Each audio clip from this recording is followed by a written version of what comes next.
Welcome to Cozy Mystery Stories, where we delve into tales of intrigue and cunning. Our case unfolds within the hallowed, mahogany-scented walls of Seattle's most exclusive explorers' guild, the Argonaut Club. It is a place steeped in grandeur and shadowed by tales of lost treasures and audacious adventures.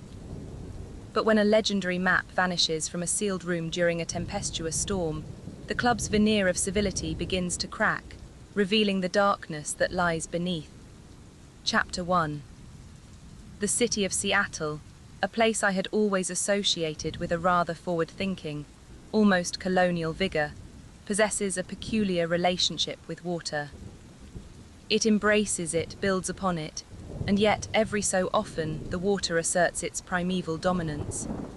On that particular Tuesday in November, it was preparing to do just that. The sky over Puget Sound was the color of a day-old bruise, a bruised and sullen purple that promised not merely rain, but a deluge of biblical proportions. The wind, too, had begun to sing its mournful, keening song around the eaves of the grand old building that housed the Argonaut Club. Ah, but my dear reader, the truth is often disguised in the ordinary, and what could be more ordinary than a spot of inclement weather? It is, however, under the pressure of such external forces that the delicate facades of human society beg into fracture, and the society within the Argonaut Club was as delicate and as layered as a piece of ancient, priceless porcelain. I found myself within its hallowed halls as a guest, a temporary diversion from my quiet life of academic retirement. My host, Lord Harrington Blackwood, the club's president, was a man whose title seemed to weigh more heavily upon him than his tailored tweed jacket.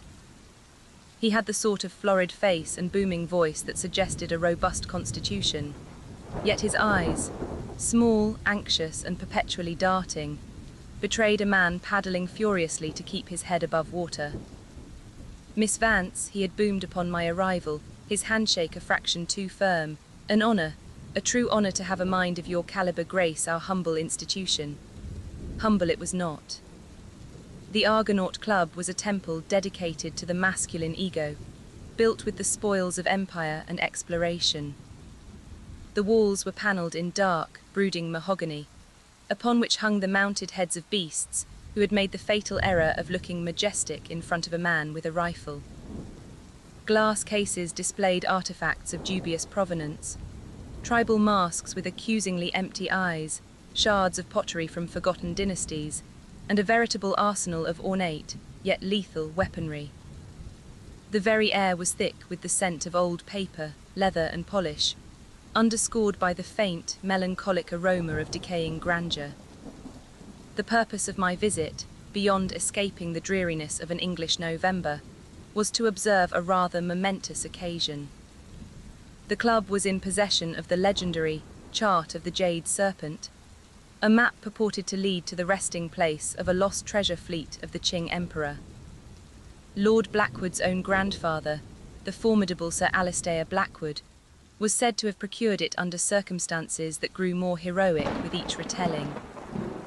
Tonight, an expert appraiser, a Mr. Alistair Finch, was to arrive to formally authenticate the document before a planned and much publicised exhibition. One must always consider the little grey cells, and mine were telling me that the atmosphere in the club's grand salon was charged with something more than just the impending storm. The handful of members and guests present orbited the room with a tense, theatrical nonchalance. There was Dr. Aris Thorne, a cartographer of some renown, a man as thin and dry as the ancient parchments he studied. He stood with his back to the fireplace, his spectacles perched on his sharp nose, regarding the room as if it were a poorly drawn map full of inaccuracies. He and Lord Blackwood shared a history of academic rivalry that was almost as old as the club itself, their respective grandfathers having been bitter competitors. Thorne made no secret of his belief that the Chart of the Jade Serpent was an elaborate forgery. Across the room, draped elegantly over a chaise longue, was Mrs. Genevieve Sterling. A widow of considerable means and a significant benefactor to the club, she was a vision in emerald silk, her laughter tinkling like ice in a crystal glass. Her late husband had, by all accounts, squandered a significant portion of their fortune, chasing the very treasure the map promised. She watched the proceedings with an air of amused detachment, but her eyes, when she thought no one was looking, held a shrewd, calculating glint. Then there was the young woman, Miss Isabelle Dubois, a photojournalist who seemed entirely out of place amidst the fusty grandeur. She moved with a restless energy, her camera a modern appendage against the club's ancient backdrop. She claimed to be doing a piece on Seattle's hidden histories, but her focus seemed less on the dusty artefacts and more on the members themselves, her lens lingering on faces with an unnerving intensity. And finally, there was Mr. Silas Croft, the club's librarian and archivist. He was a creature of the club, as much a fixture as the mahogany panelling. A small, stooped man with hands permanently stained with ink and the dust of ages, he had served the club for 50 years. He rarely spoke, communicating instead through gentle coughs and the rustle of paper, yet one had the distinct impression that he was the true guardian of the institution, the silent repository of all its secrets. The object of all this unspoken tension, the chart of the jade serpent, rested within a climate-controlled glass vitrine in the center of the room. It was a beautiful object, a scroll of silk paper covered in elegant calligraphy and diagrams that hinted at coastlines and celestial bodies. It was the heart of the club, the symbol of its adventurous spirit, and as I was soon to learn, the catalyst for its descent into darkness.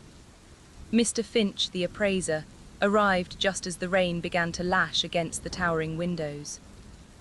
He was a nervous, bird-like man, clutching a leather satchel to his chest, as if it contained the crown jewels. Lord Blackwood greeted him with effusive bonhomie, guiding him towards the vitrine. "There she is, Finch, the key to a lost world," Blackwood declared, his voice a little too loud. Finch merely nodded, his eyes scanning the document with a professional, dispassionate gaze. "The security is adequate, I trust." "As a fortress," Blackwood clapped him on the shoulder. "That case is state-of-the-art, tempered glass, electronic lock.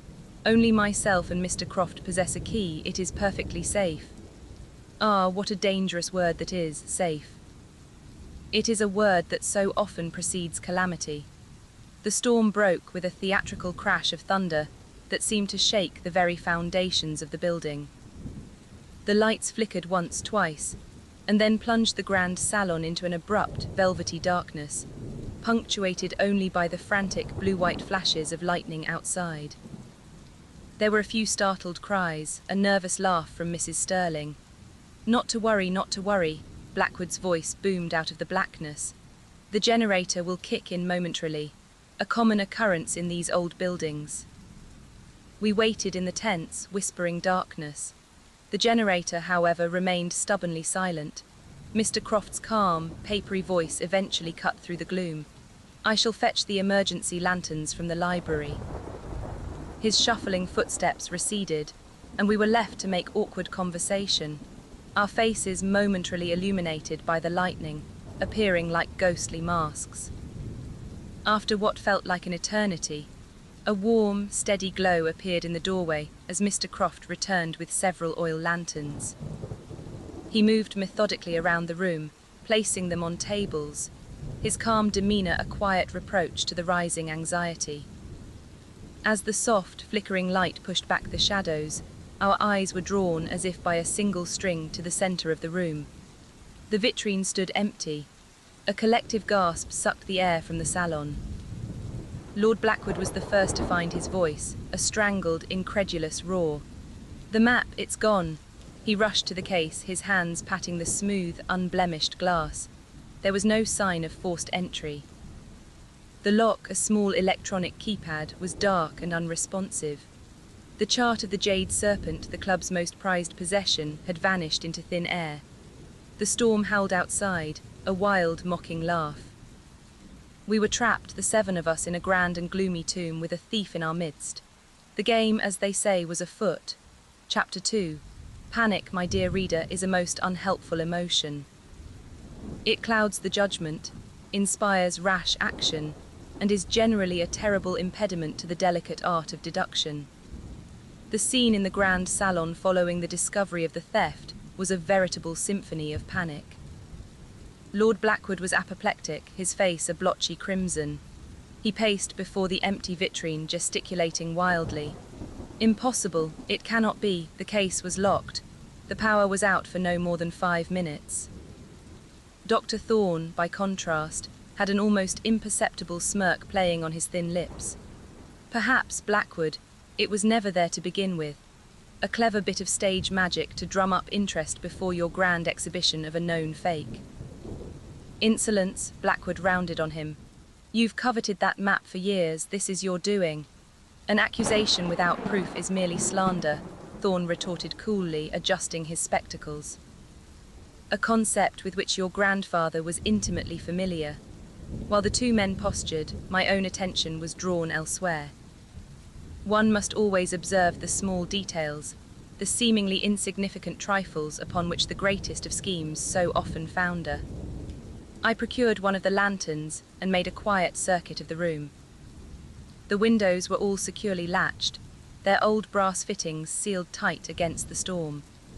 The main doors were of heavy oak, and Mr. Croft confirmed they had been bolted from the inside as soon as the storm's severity became apparent.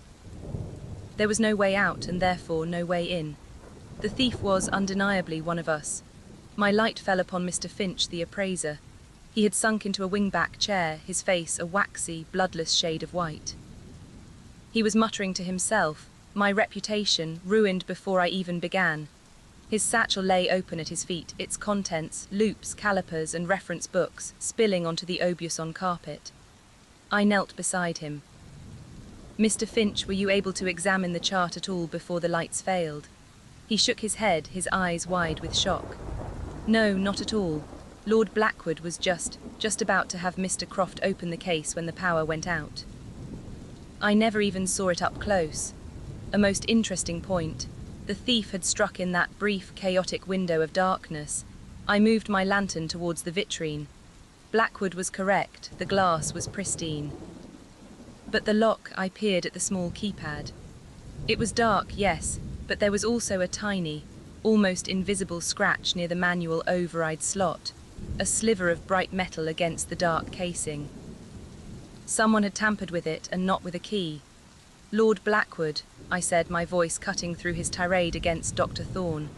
You said only you and Mr. Croft had a key. Are you certain of this? Of course I'm certain, he blustered. I have my key here, Mr. Croft said softly, producing an old-fashioned-looking key attached to a simple brass fob from his waistcoat pocket. And mine is in the safe in my study, Blackwood stated. It has not been moved in a year. This presented a puzzle. If the key was not used, how was the case opened without breaking the glass? One must consider the little grey cells. An electronic lock, deprived of power, might have a default state. It might be vulnerable. Or perhaps there was another way entirely. My investigation was interrupted by a sharp cry from Miss Dubois, the young journalist. She was standing near the far end of the salon, by a heavy tapestry depicting a rather gruesome hunting scene. Over here, I think you should see this. We converged on her spot, our lanterns casting a web of dancing shadows. Behind the tapestry was a small service door, one I hadn't noticed before. It was slightly ajar. Mr. Croft's face, illuminated by the lantern light, was a mask of confusion. That door leads to the old servants' passage. It hasn't been used in 50 years. It's bolted and blocked from the other side. But it was not bolted now. A sliver of cold, damp air snaked into the room. We pushed the door open. It led into a narrow, stone-walled corridor, thick with the dust of decades and smelling of damp earth and decay. Spiders had been the only explorers here for a very long time. The thief must have escaped this way, Blackwood exclaimed, a note of relief in his voice at the prospect of the culprit being an outsider. But something was not right. I held my lantern low. The dust on the floor was thick and undisturbed, save for a single set of footprints leading away from the salon door and deeper into the passage. They were small, neat prints, and they were fresh. but there was no corresponding set of prints leading towards the door. It was as if a ghost had entered the passage from our room and walked away. "This is impossible," Dr. Thorne murmured, for once looking genuinely perplexed. "Ah, but my dear reader," I might have whispered to myself, "what seems impossible is often merely a truth we have not yet understood." The passage was a red herring, a clever one designed to make us believe in an external intruder. But the dust told the true story. Someone from our room had opened that door, stepped into the passage, and then, what? The footprints simply stopped about 10 feet in. It made no sense. The thief was still among us. The open door was a piece of misdirection. Our attention was so consumed by the puzzle of the phantom footprints that we failed to notice one of our party was no longer with us. It was Mrs. Sterling who, with a small, sharp gasp, pointed towards the library entrance. "Where is Mr. Finch?" she asked. The appraiser's wingback chair was empty. His satchel still lay on the floor, its contents scattered. We called his name, first quietly, then with growing urgency. The only reply was the relentless drumming of the rain against the windows and the mournful howl of the wind. A cold dread, far more chilling than the draught from the passage, began to settle over me. The theft of a map was one thing, a vanishing man was quite another. Led by a now genuinely frightened Lord Blackwood, we made our way towards the library. The door was ajar, a single lantern left on a reading table casting long, grotesque shadows that danced like spectres among the towering shelves. The room smelled of books, of course, but there was another scent, faint and cloying. A sweetish, almond-like odour. We found Alastair Finch behind a large, celestial globe in the corner of the room. He lay on his back, his eyes wide and staring at a ceiling he could no longer see. His spectacles were askew, and a heavy, leather-bound folio, one of a set on celestial navigation, lay across his chest. Above him on the shelf was a conspicuous gap where the book belonged. The official, simple explanation was obvious. In the dark, he had stumbled, knocked the heavy book from the high shelf, and it had struck him a fatal blow to the head. A tragic, unfortunate accident in the midst of chaos. But accidents, in my experience, are rarely so convenient. I knelt, ignoring Blackwood's flustered protests. The book on his chest was heavy, it was true. But there was very little sign of physical trauma to his face or head, certainly not what one would expect from such a blow. His skin had a peculiar bluish tint around the lips, and that smell, that cloying smell of almonds. It was stronger here. It was not polish, as one might first assume. It was the scent of cyanide. Alastair Finch had not been killed by a falling book, he had been murdered. The stolen map was no longer a simple theft. It was the prelude to something far, far darker. We were trapped in this house of secrets, not with a thief, but with a killer. Chapter 3. The discovery of Mr. Finch's body shifted the very atmosphere of the club from one of agitated accusation to one of thick, cloying fear. The storm outside was no longer a mere inconvenience. It was a cage, trapping us with an unseen predator. The wind's howl now sounded like a chorus of accusing ghosts. Lord Blackwood, stripped of his bluster, looked shrunken and old. "An accident," he kept repeating, his voice a hollow whisper. "A terrible, tragic accident," but he did not believe it, and neither did anyone else. One cannot solve a crime when consumed by terror. One must detach. One must observe. One must allow the little grey cells to assemble the pieces, no matter how grotesque they may be. While the others huddled together in the grand salon, speaking in hushed, frightened tones, I returned to the library. The scene of a crime, my dear reader, always has a story to tell if one is patient enough to listen. I first examined the fallen book. It was a hefty tome, certainly, but to have killed a man so cleanly, unlikely. It was a prop, a piece of stage dressing for this grim theatre. The real weapon was invisible. The scent of bitter almonds, the telltale sign of cyanide poisoning, still lingered faintly in the air. How was it administered? There was no glass, no syringe, but as I examined Mr. Finch's collar, I found it.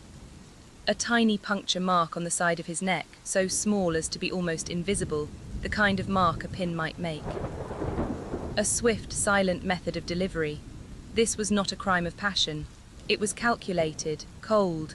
The murderer was someone with knowledge and a steady hand. My attention turned to the room itself. Who had a reason to silence Mr. Finch? He had come to authenticate the map. His expert opinion, therefore, was a threat. To whom? To someone who knew the map was a fake.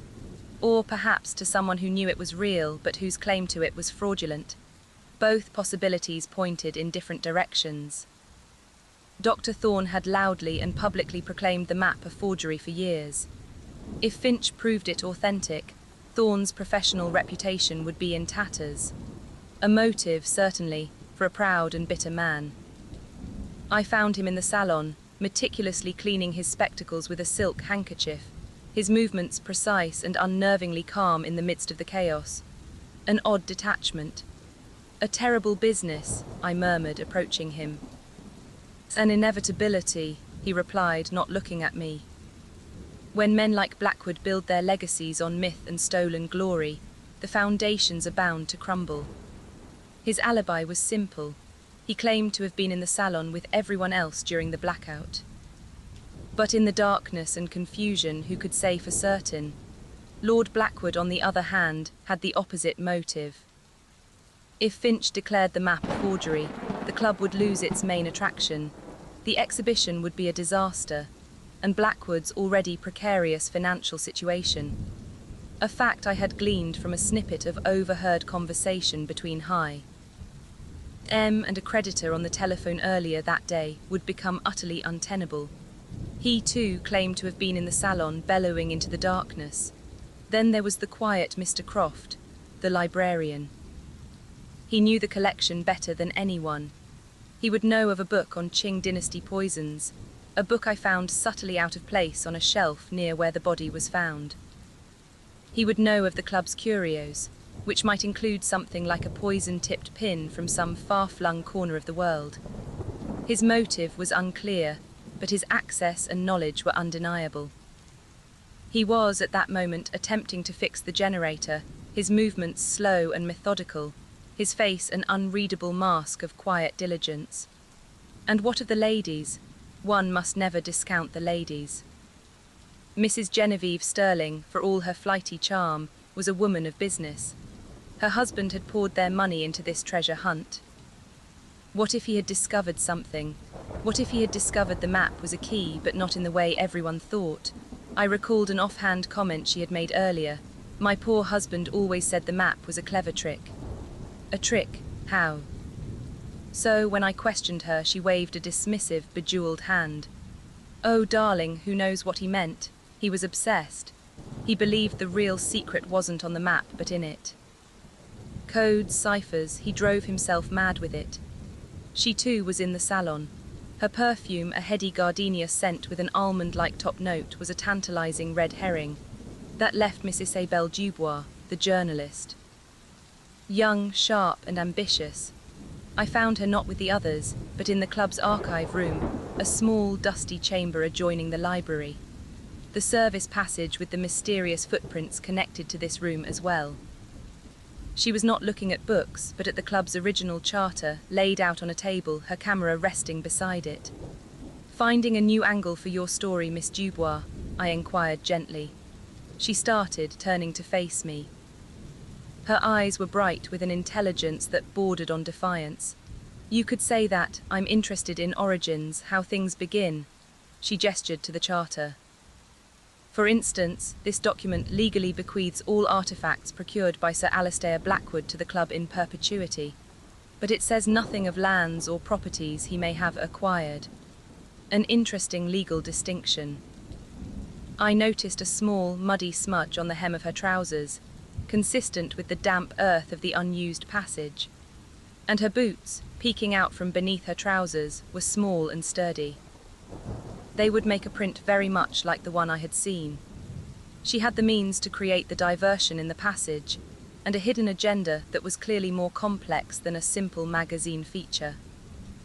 Her motive was the most obscure of all, yet my instincts told me it was perhaps the most profound. By now, the pieces were beginning to arrange themselves on the board. We had a collection of people, each with a secret, each with a potential motive. Blackwood needed the map to be real to save him from financial ruin. Thorne needed the map to be fake to save his professional reputation. Mrs. Sterling, her husband, believed the map was a trick, hinting at a deeper secret. Miss Dubois, investigating the club's founder and his acquisitions with a particular interest in property. Mr. Croft, the keeper of secrets, with unparalleled knowledge of the club and its collections. The theft itself was a masterstroke of misdirection. The scratch on the lock, the open service door, the phantom footprints, all designed to confuse, to make us look for an outsider, for a simple thief. But the murder of Mr. Finch proved it was something more. He was killed because of what he knew, or what he was about to discover. I returned to the empty vitrine in the grand salon. I looked at the dark, silent keypad.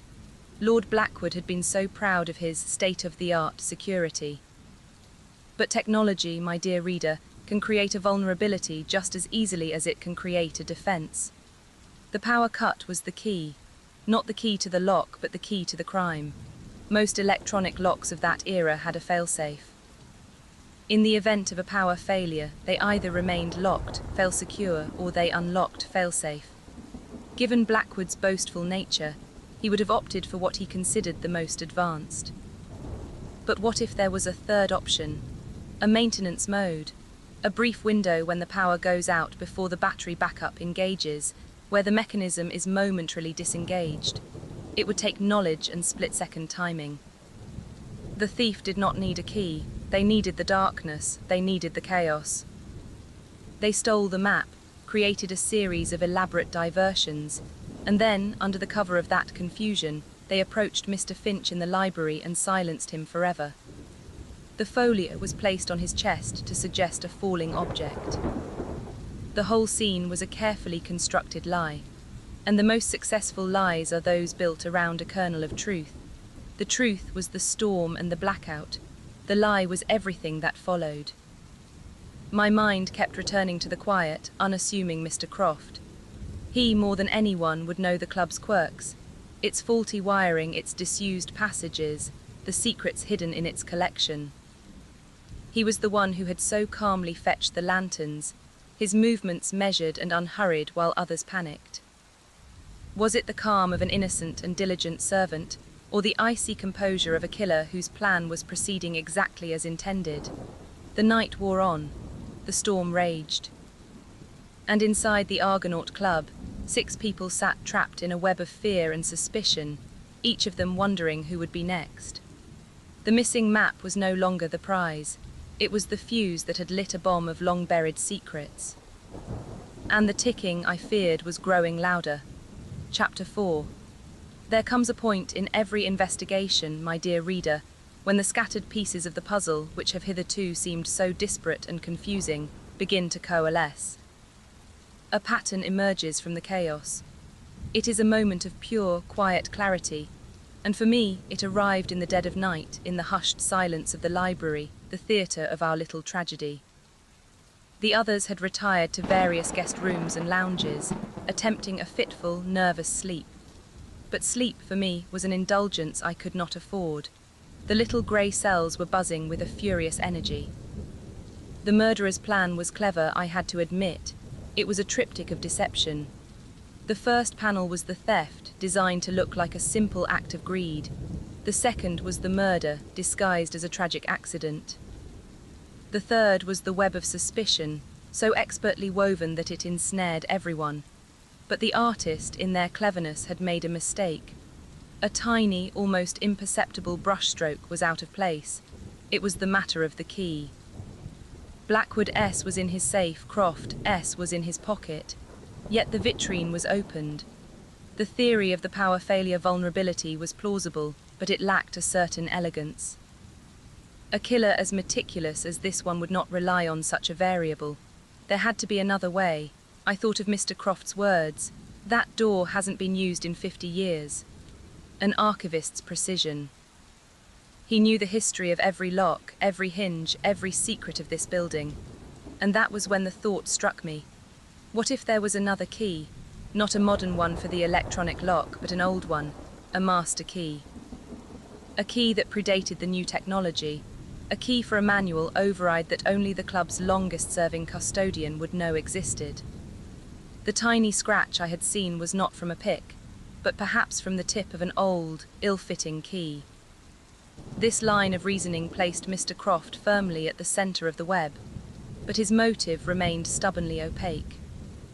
Why would this quiet, loyal servant commit such a crime? Loyalty itself, perhaps. Was he protecting someone, or something? My eyes roamed the library shelves, the silent witnesses to the crime. The book on poisons was a clue, but perhaps too obvious.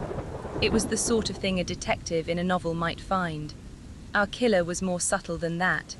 I began to look not at the titles, but at the books themselves, at the collection. I thought of Miss Dubois and her interest in Sir Alistair Blackwood's acquisitions. I found what I was looking for in a dusty, leather-bound folio tucked away in the cartography section. It was not a book of maps, but Sir Alistair's private journal from his expedition in the 1890s, the very expedition on which he had procured the chart of the Jade Serpent. The official club history painted Sir Alistair as a heroic adventurer. The journal, in his own arrogant, spidery hand, told a far darker tale. He had not traded for the map. He had not won it. He wrote of a local tribe near the coast, of their sacred site, and of a chart that was not a map to treasure, but a genealogical and spiritual record of their connection to the land. He described how he and his men had taken it by force, and in the ensuing conflict, the tribal chief had been killed. He dismissed it as a necessary unpleasantness to acquire a trifle for the club. But buried in the final entry was the most damning line of all. My man, Croft, proved his loyalty tonight, dealt with the chief's son, a quiet lad. Showed admirable resolve. Croft, not our Mr. Croft, but his father. Suddenly, all the pieces snapped into place with a resounding, sickening click. Sealers Croft had not spent 50 years serving the club. He had spent 50 years standing guard over a terrible secret. His loyalty was not to the institution, but to the memory of his father, a man complicit in theft and murder. The chart of the Jade Serpent was not a map to gold. It was proof of a crime. Miss Dubois, who I now felt certain was a descendant of that wronged tribe, was not there for a story. She was there for justice. She had been searching for this proof, and Mr. Finch, the appraiser, was not merely an expert in ink and parchment. He was a known historical consultant. He would have recognized the map not for its monetary value, but for its immense cultural and historical significance. He would have uncovered the truth, and so he had to be silenced. The theft of the map was a brilliant double bluff. Croft stole it to prevent Finch from examining it. He knew it would cast suspicion on Blackwood, who needed the money, and Thorne, who coveted the map. He created a crime of greed to conceal a crime of history. He used a poison-tipped curio from the collection, a weapon whose origins he alone would know, and staged the accident. The footprint in the passage was his own, a deliberate misdirection, knowing the old corridor connected to the archives W. Here he could easily slip back into the library unnoticed. The chaos reached its peak as dawn approached. The storm began to subside, but the atmosphere within the club grew more turbulent. Accusations were flying with renewed fervour. Blackwood was accusing Thorne, who in turn was casting aspersions on the scheming widow, Mrs. Sterling. It was time. "Ladies and gentlemen," I announced, my voice carrying across the grand salon. "If you would all be so good as to take a seat, I believe I have discovered the truth of this unfortunate affair." They fell silent, their faces a mixture of fear and anticipation, turning towards me as I stood before the fireplace. I had arranged them, much as a director arranges their players for the final act. I began by methodically dismantling the case against each of the innocent. I addressed Lord Blackwood, pointing out that while his finances were indeed dire, the murder of the one man who could authenticate his prize asset was an act of lunacy, not desperation. I turned to Dr. Thorne, acknowledging his professional jealousy, but noting that his methods were academic and public. A secret murder was not his style. To Mrs. Sterling, I suggested her husband's discovery of the map being a trick was not that it was a forgery, but that its treasure was not one of silver or gold. And to Miss Dubois I spoke gently. You, Miss Dubois, came here seeking justice for a crime committed over a century ago. Your presence here, your searching of the archives, made you a catalyst, but you are not our killer. You are, in fact, the victim in this long and sorry tale. All eyes in the room now avoided each other, settling instead on the one person I had yet to address. Mr. Sealers Croft stood by the doorway, holding a tray with a pot of tea, the perfect image of the dutiful servant. He had aged a decade overnight. His hands, I noted, had a slight but persistent tremor. The crime, I continued, my gaze fixed on him, was not about the future, about a treasure to be found. It was about the past, about a secret that had to be kept buried. A secret contained not on the map, but in the story of how it came to be here. I laid out the evidence piece by piece, the knowledge of the building's secrets, the master key for the manual override, the access to the specific poison, the carefully staged scene of the crime, and finally I produced Sir Alistair's journal. This crime was not born of greed, but of a terrible, misguided loyalty, I said, my voice softening. A loyalty passed down from a father to a son. A lifetime spent protecting the reputation of a man who was not a hero, but a thief and a murderer. You did not kill Mr. Finch to protect the club, Mr. Croft. You killed him to protect your father's memory. The teacup on the tray in Sealers Croft's hands rattled against its saucer, the sound unnaturally loud in the silent room. He looked at me, and the mask of the quiet librarian finally fell away, revealing a soul in torment. He was a good man, Croft whispered, his voice thin and reedy. My father, he was loyal. Sir Alistair, he was a giant in those days. My father did what he was told. He was haunted by it his whole life. He made me swear to protect the club's name, to never let the secret out. He confessed everything. How he had watched Miss Dubois and Mr. Finch, fearing they were getting close to the truth. How the appraisal had forced his hand. He had used the blackout he knew was imminent to steal the map, and had administered the poison with a pin concealed in his hand, bumping into Finch in the darkened library under the guise of helping him. It was a simple, deadly touch. The rest was theatre. The map, he said, his shoulders slumping in defeat. I burned it in the furnace just after it happened. As his confession hung in the air, the sound of a siren could be heard in the distance, growing steadily closer. The storm had broken and the outside world was returning. The police arrived and the grim formalities began. Mr. Croft went with them quietly, a small, stooped man utterly broken by the weight of a secret he should never have been asked to carry. In the aftermath, Lord Blackwood was a ruined man, his club's legacy not burnished, but forever tarnished. The treasure was a lie, and its foundation was a crime.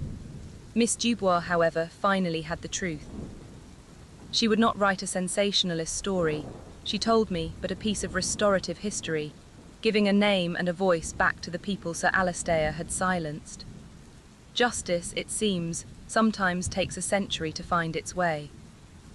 As I prepared to leave that grand, gloomy house, I stood for a moment by the window, looking out at a Seattle scrubbed clean by the storm. The moral landscape, I mused, is so rarely black and white. Sealers Croft was a murderer, yes, but was he entirely evil? Or was he merely a man crushed by the gears of history, a victim of a loyalty that had metastasized into something monstrous? Ah, but my dear reader, the truth is often disguised in. The ordinary and the most dangerous secrets are not hidden in treasure chests, but in the quiet, desperate hearts of men. The mystery of the missing map was solved, but the deeper, sadder mystery of human frailty would linger in the mahogany-scented air of the Argonaut Club for a long time to come.